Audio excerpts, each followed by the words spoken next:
क्या आपको पोटी के रास्ते ब्लड आता है और काफ़ी ब्लड आता है और कोई दर्द नहीं होती? तो ये हेमोरॉइड्स या पाइल्स के साइन हो सकते हैं या फिर बवासीर भी कहा जाता है। नमस्कार, मेरा नाम है डॉक्टर अरुण के शर्मा। मैं हूं consultant minimal access and gastro surgery. आज हम बात करेंगे हेमोरॉइड्स की या बवासीर की या पाइल्स की। पाइल्स के शुरुआती लक्षण क्या होते हैं और वजह क्या होती है? वजह होती है अक्सर पोटी के रास्ते जोर लगना, constipation is the primary cause. उसके अलावा आप कोई भी चीज़ एब्डोमिनल प्रेशर बढ़ाती है, या आप मोटे ज़्यादा हैं तो आपको जोर लगाना पड़ रहा है, या फिर आपका इंटेस्टाइन सिस्टम ही स्लो है तो पोटी अच्छे से पास नहीं हो रही, जोर लगाने पे ये होता है। नॉर्मली हमारे पोटी के रास्ते ऊपर एनल कनाल में थोड़े रेक्टम में कुशन्स होते हैं, जिसके थ्रू खून की ब्लड वेसल्स जाती हैं। अक्सर उन्हीं एनल कुशन्स को ये करना जो वो फूल के नीचे आ जाते हैं और उसके साथ खून की रगें फूल जाती हैं, और उसके ऊपर की स्किन जब थोड़ी सी इरोड हो जाती है तो वहाँ से ब्लीडिंग शुरू हो जाती है। ये वो पोटी का एरिया होता है जहाँ नर्व इनर्वेशन नहीं होती, जिसकी वजह से अक्सर ये ब्लीडिंग पेनलेस होती है। Painless bleeding is a sign of haemorrhoids और पाइल्स और बवासीर। बट इसमें ज़रूरी है देखना कि क्या ब्लीडिंग सिर्फ पाइल्स से हेमोरॉइड से हो रही है या कहीं ऊपर से तो नहीं आ रही।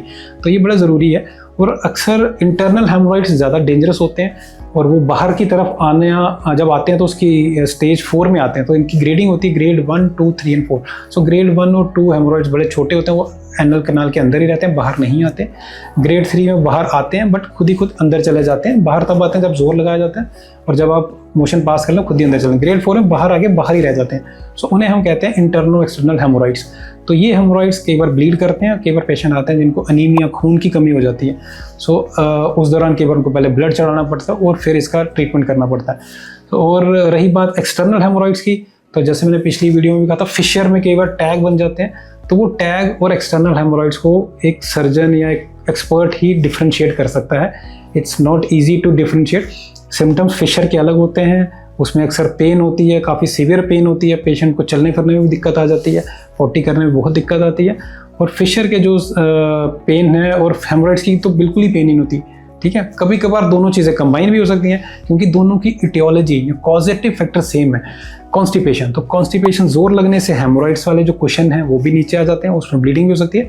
और पोटी के रास्ते बाहर की तरफ कट लगने से फिशर भी हो सकता है। तो अक्सर हम पेशेंट देखते हैं दोनों दिक्कतें एक साथ हो जाती हैं, फिशर भी है और हेमोरॉइड्स भी है। फिशर में आपको बाहर की तरफ टैग बन सकता है, वो उसको एक्सटर्नल टैग या सेंटिनल टैग बोलते हैं। उसकी सर्जरी की बिल्कुल ज़रूरत नहीं होती, उसको कभी ना निकलवाएं। बट जो इंटरनल हेमोरॉइड्स हैं, अगर आपके डॉक्टर देख के डायग्नोज कर रहे हैं और वहीं बाहर की तरफ पूरे ग्रेड 4 हैं या ग्रेड 3 हैं, वो एक्सटर्नल हेमोरॉइड की तरफ बन रहे हैं, तो उनका सर्जिकल इलाज बहुत ज़रूरी है। इनिशियल ट्रीटमेंट ग्रेड 1 या 2 में आप स्क्लेरोथेरेपी या बेंडिंग या इस तरह के ओपीडी प्रोसीजर्स आते हैं, जिसमें करवा के आप सेम डे घर जा सकते हैं। और कई बार उसमें एक सेकेंड या थर्ड सिटिंग की भी ज़रूरत पड़ती है। बट अगर हेमोरॉइड्स बड़े हैं, ग्रेड 3 या 4 हैं, आपको अक्सर ब्लीडिंग हो रही है, आपका ब्लड लॉस हो रहा है, आपका खून भी कम होता जा रहा है और कॉन्स्टिपेशन भी रह रही है, तो कॉन्स्टिपेशन का इलाज तो डाइटरी रहेगा, उसका मेडिकल मैनेजमेंट ही रहती है। उसमें कोई सर्जरी आपको कॉन्स्टिपेशन अवॉइड करने में हेल्प नहीं करती। तो आपको अपनी लाइफस्टाइल चेंज करनी पड़ेगी, आपको डाइट में फाइबर अच्छे से लेना पड़ेगा, आपको वाटर इनटेक अच्छा लेना पड़ेगा, आपको रूटीन मैदा, जंक फूड, बाहर का जो स्पाइसी खाना, उन चीज़ों से अवॉइड करना पड़ेगा। एक अच्छा लाइफस्टाइल अपनाना पड़ेगा कॉन्स्टिपेशन को करेक्ट करने के लिए या उसको ठीक करने के लिए।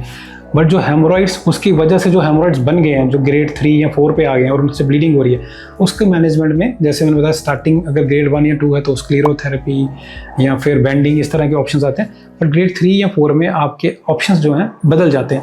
उसमें ऑप्शंस आते हैं आपकी ओपन हेमोरॉइड सर्जरी, जिसमें एक्सरसाइज किया जाता है, फिर स्टेपलर एक मशीन के जरिए पूरे 360 डिग्री उस हेमोरॉइड मास को निकाल दिया जाता है, और यहाँ पर लेज़र ऑप्शन भी आता है, जिसको हम कंबाइन करते हैं कभी कभी हेमोरॉइड आर्टरी लाइगेशन के साथ। ये सारे ऑप्शन हैं सर्जिकल ऑप्शन, जिसमें एक दिन का स्टे होता है, बड़ा पेनलेस सा प्रोसीजर है, बट फिर भी कमर में सुन किया जाता है ताकि मरीज़ शांत रहे ड्यूरिंग द सर्जरी, और पेशेंट 4-6 घंटे में रिकवर हो जाता है। बट मोस्टली लेट इवनिंग या अगले दिन घर जा सकता है। ये बड़ा माइनर सा सर्जरी है, जिससे आप निजात पा सकते हैं हेमोरॉइड से, और साथ ही साथ निजात पा सकते हैं ब्लीडिंग से और जो उससे होने वाली खून की कमी है। और एक्सटर्नल हेमोरॉइड्स तभी निकलवाने हैं अगर वो इंटरनल की कॉन्टिन्यूशन में और आपके डॉक्टर ने डायग्नोज किया हुआ है। बट अदरवाइज खाली एक्सटर्नल हेमोरॉइड्स आपके टैग्स हो सकते हैं जो फिशर की वजह से हैं, उनको नहीं निकलवाना चाहिए। वो अगर तो इंटरनल की हेमोरॉइड्स की एक्सटेंशन है तो इंटरनल की जब सर्जरी होगी वो खुद ब खुद सेटल हो जाएंगे। बट अगर टैग्स हैं तो निकलवाएंगे तो दिक्कत बढ़ जाएगी, फिर आपकी पेन बढ़ जाएगी, वो आपको नुकसान कर सकता है। तो अपने सर्जन को या डॉक्टर से इंसिस्ट ना करें उन एक्सटर्नल टैग्स को निकालने, बिकॉज वो एक हीलिंग प्रोसेस था फिशर का, जिसकी वजह से वो टैग बना, उसको निकलवाने से उससे परेशान ना हो, वो धीरे धीरे खुद श्रिंक होकर टाइम से ठीक हो जाएगा। अब कुछ लोग कहते हैं जी मोके वाली बवासीर है, बिना मोके वाली बवासीर है, तो ये एक पेशेंट के लिए डायग्नोज करना बड़ा मुश्किल है। आप अपने बॉडी का रास्ता या आपके घर में भी कोई चेक करके नहीं बता सकता। बाहर के मोके तो दिख जाएंगे, बट ये बेसिकली एक प्रोक्टोस्कोपी या सिग्मोइडोस्कोपी, एक मशीन से दरिए अंदर जाके देखा जाता है, जिसमें डायग्नोसिस क्लियर होता है कि किस तरह के हेमोरॉइड्स हैं, और ये आपके सर्जन, आपके क्लिनिशियन देख के ही बता सकते हैं। देर इज़ नो शॉर्टकट कि आप घर में बैठ के इसको डायग्नोज नहीं कर सकते। You have to come to hospital. एक प्रॉपर सेटअप में एक पॉटी का रास्ता क्लीन होना चाहिए, प्रॉपर प्रिपरेशन पे ही देखा जाता है। डायग्नोसिस इज़ वेरी इंपॉर्टेंट, और फिर ट्रीटमेंट होना चाहिए, रादर देन कि जस्ट एक चीज़ को पकड़ के उस चीज़ पर ट्रीटमेंट करना शुरू कर दिया। सो ये अलग अलग कंडीशन है, फिशर अलग है, हेमोरॉइड्स अलग हैं, कई बार रेक्टल अल्सर होते हैं, कई बार पॉलिप्स होते हैं कोलन में, वहाँ से ब्लीडिंग होती है। So proper diagnosis must before initiating any treatment. So आज के लिए आई थिंक बवासीर के लिए ये एक मास्टर क्लास में यही बताना चाहता हूँ कि क्या इसकी कॉज थे, जिसमें कॉन्स्टिपेशन प्रमुखता है, क्या सिम्टम्स हैं, पेनलेस ब्लीडिंग, मोके अंदर से बाहर आते हैं, फिर कभी अंदर खुद भी चले जाते हैं, और उसके बाद रहता है ट्रीटमेंट में बता दें कि ग्रेडिंग ऑफ हेमोरॉइड्स के हिसाब से इसकी ट्रीटमेंट वेरी करती है। ठीक है, आज के लिए इतनी इन्फॉर्मेशन। थैंक यू, नमस्कार।